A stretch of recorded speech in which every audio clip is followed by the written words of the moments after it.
चला तर बालदोस्तांनो, आज आपण इयत्ता 3 परिसर अभ्यास काळाची समज या धड्याचा आपण स्वाध्याय पाहणार आहोत।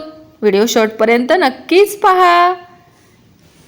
खालील प्रश्नांची एका वाक्यात स्वाध्यायाकडे वळूयात। प्रश्न आहे पहिला, काळ मोजण्याची साधने कोणती आहेत? काळ मोजण्यासाठी कोणती साधने वापरली जातात? उत्तर, घटिका पात्र, घड्याळ, दिनदर्शिका ही काळ मोजण्याची साधने आहेत।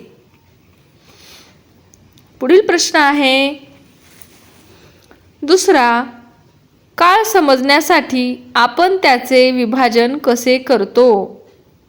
उत्तर, काळ समजण्यासाठी आपण त्याचे विभाजन करताना सेकंद, मिनिट, तास, दिवस, रात्र, पंधरवडा, महिना, वर्ष अशा प्रकारे करतो।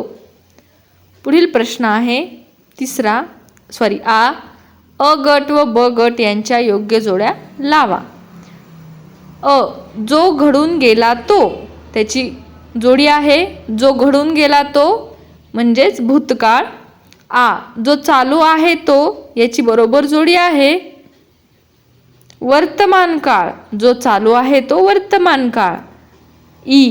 जो येणार आहे तो, जो येणार आहे तो कोणता काळ आहे? मग भविष्य काळ आहे।